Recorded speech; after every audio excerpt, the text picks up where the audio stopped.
Hey there, since we're really in the thick of things, I thought that it might be helpful to you if I produced another video. Actually, it'll wind up being two videos because YouTube won't let me publish one as long as I need to talk about all of this. But I'm publishing some videos on this full literature search, and this is the assignment that is due on Sunday. But there's a little secret at the end of video 2, so stay tuned. But the full literature search assignment page, like you see here, can be found in the Dropbox under the folder of the same title. There's a link to it there. The first part of this is really kind of an extension of what you've already done, so you can use your old work, but make sure you clean it up and make it really polished. You've got the title page, APA, you've got the interdisciplinary problem. This needs to be approved. So if you don't have an approved topic yet, get that done right away, please, because otherwise if you do all of the work for this and it's not approved, it may not wind up being approved, and that would wind up with a lot of work done in vain, right? And hopefully what I said in my comments before about your disciplines will help you here. So you've got all of that. Moving down, though, I want to talk a little bit about actually producing the annotated bibliography or the annotated reference page, okay? So that's what we're doing here. So let me show you an example. And this is how references are always done, all right, in APA. You always have the authors and then the year. And notice it's author last name, comma, initials, period, next author. If you have more than one, you use an ampersand, year in parentheses, title of the article, pay attention to the capitalization. Most of it's in lowercase, right? Not after the colon, not at the beginning, proper nouns or exceptions, obviously. The journal article does use caps like titles typically do, and it's italicized. And then the volume number is italicized. The issue number is not italicized. It's in parentheses when it exists.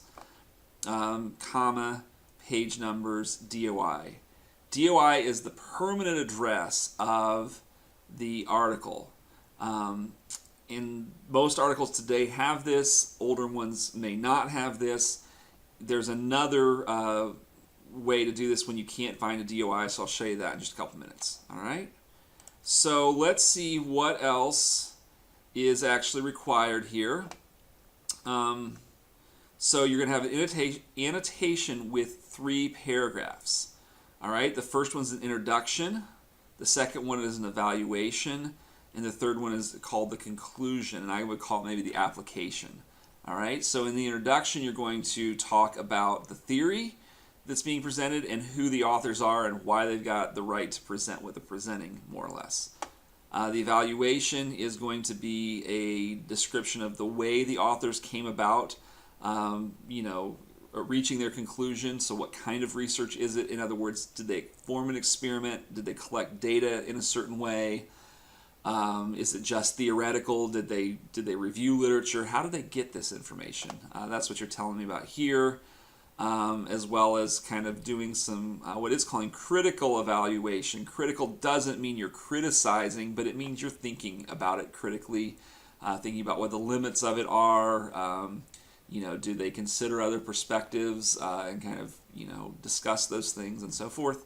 And then the conclusion is really an overall assessment, particularly in terms of how it relates to your discussion in your paper. Okay, so let's look at that in real time. So here is my author, Perfetti, the year, right, the title, journal, so forth. Okay, Perfetti is considered an expert in the area of reading comprehension. Okay, how did I know that? Glad you asked. I searched him online, and I knew his discipline, and I had his full name, obviously, so I just went searching, and a lot of researchers have something like this. So that will do a lot of work for you. But I don't want to say everything about this person. I really want to talk about how this person is qualified to speak to this subject. So that's what I did here. He's an expert in the area of reading comprehension. He's developed models, blah, blah, blah. Okay. So in the article, while he mainly discussed experiments based on different kinds of reading tests, he also involved the study of neuropsychology. So he himself is a bit interdisciplinary, although I'm still going to consider him to be part of the discipline that this journal is part of. So literacy, which I would just put under education in this case. Okay, so what did he do? I'm going to describe that here. It's a review of a lot of relevant literature and so forth.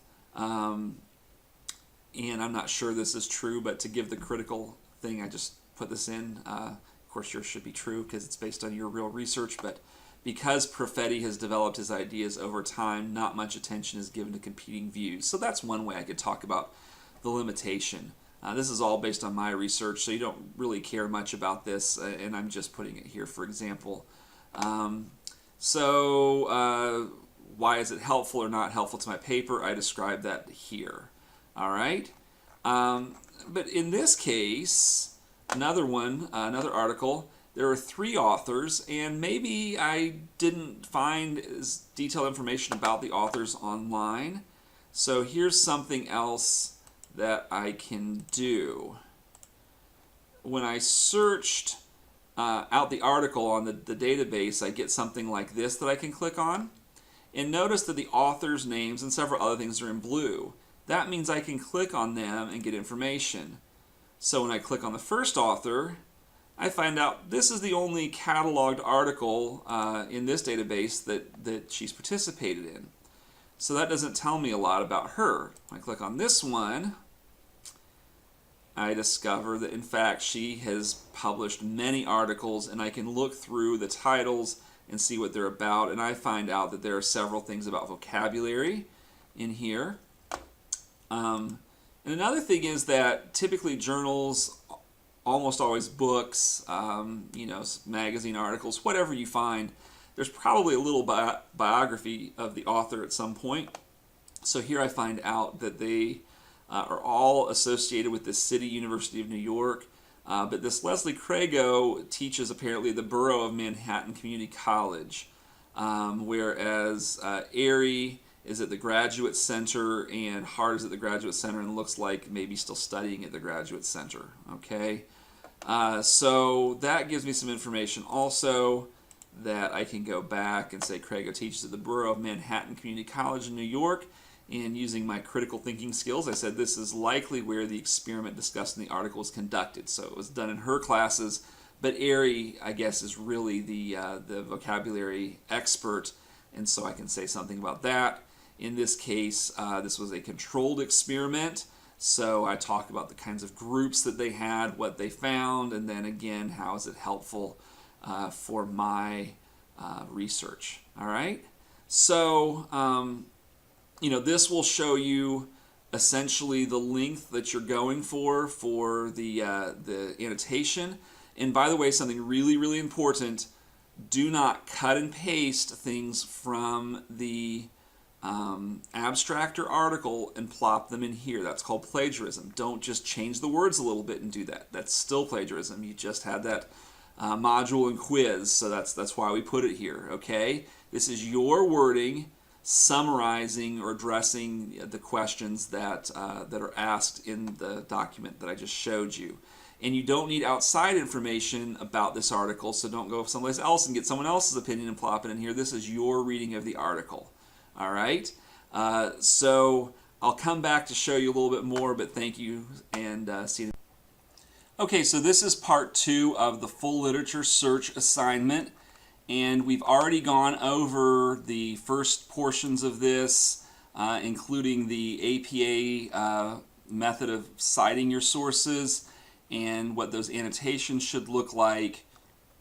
And now I want to get down to this table that you're producing. And this is really important and will really help you as you're thinking through your research and writing. It will help you know how to organize the things that you say, I think. So, here are the things that need to go into your chart. They've provided a template here, and you can simply download this and copy it, or it's pretty easy to just produce one yourself. So I'm going to show you my example based on the last video that we watched, okay? So the first categories, author, year, title, publication, volume, I just cut and paste, but I also clean them up a bit so that they look good. Don't leave a period. Take the bold type out if you had those in bold type, things like this, okay? And then we get to the disciplinary perspective. That comes from the journal. So what type of journal is it? That will tell you what discipline you're coming from. One discipline typically, okay? Unless it's called interdisciplinary research, just choose the one that's relevant to the journal title. And you may have categorized some of those journals broadly under one discipline, and that's fine. Use it's one of your disciplines, right? That's listed here, okay? The thesis is the author's main point that relates to your research. Okay, they may have various points, but this is the big takeaway as far as what are they saying about what you're researching. The method, we talked about that in the last video a little bit. So how do they get their data? The insight here, this is maybe what's really helpful for you. What's the kind of the key to this, or the insight to this that changes your thinking in your research.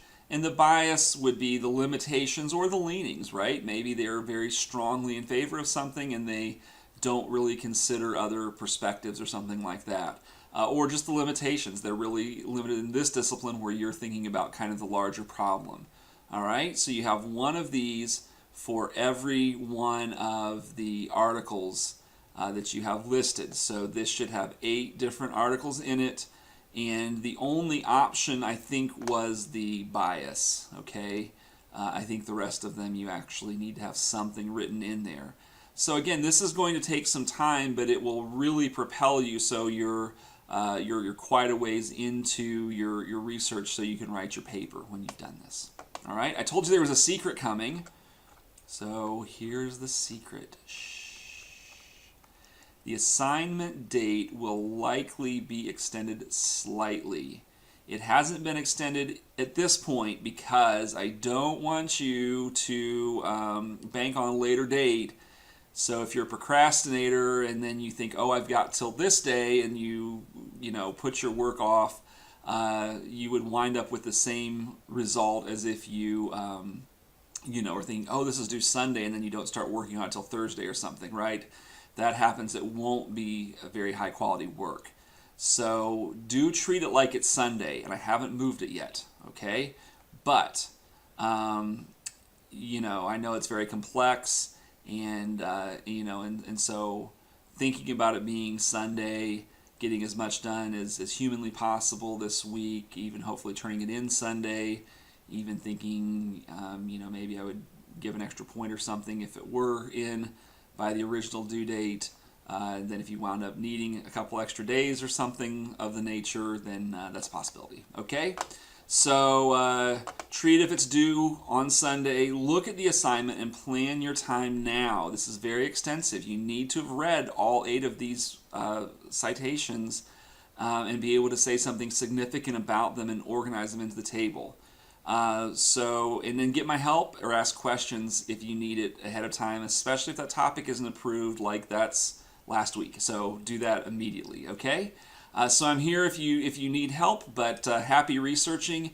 Also, don't forget that Sharon Parente is embedded as a librarian, and there is a part of the discussion page that allows you to post things to her, and she can answer better questions. She could answer questions about your research, my goodness, you probably more accurately than I can. So use the things that she makes available as well. Thank you so much.